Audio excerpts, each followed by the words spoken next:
दोस्तों, पश्चिम बंगाल में मुर्शिदाबाद दंगे पर रिपोर्ट आ गई है और अब न्यायिक प्राधिकरण ने वो रिपोर्ट हाई कोर्ट में रखी है। डिवीजन बेंच के सामने जो रिपोर्ट प्रस्तुत की गई है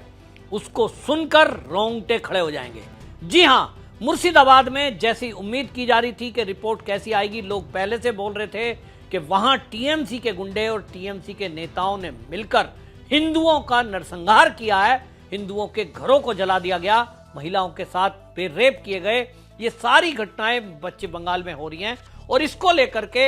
आए दिन जो घटनाएं होती हैं, ये भी आरोप लगते हैं कि पुलिस वहां सुनवाई नहीं करती, क्योंकि जो हिंसा होती है या अपराध होता है उसमें टीएमसी के लोग शामिल होते हैं। अब जो रिपोर्ट मुर्शिदाबाद दंगे पर रखी गई है, इसमें राष्ट्रीय मानव अधिकार आयोग, राज्य विधिक सेवा प्राधिकरण और न्यायिक सेवा के सदस्य, उन्होंने ये हाई कोर्ट के आदेश पर ये जांच समिति बनी थी और इस जांच समिति ने अब 20 मई को हाई कोर्ट की डिवीजन बेंच के सामने जो रिपोर्ट प्रस्तुत की है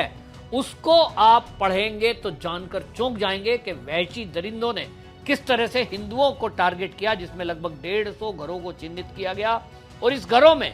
आग लगाई गई तो पानी का कनेक्शन भी टंकी का काट दिया ताकि वो आग ना बुझा सके। कपड़े जल गए तो ये बताया गया कि महिलाओं के पास पहनने के लिए कपड़े भी नहीं बचे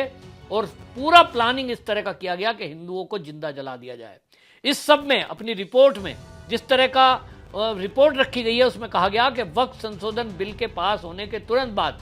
यह हिंसा 11 अप्रैल 2025 को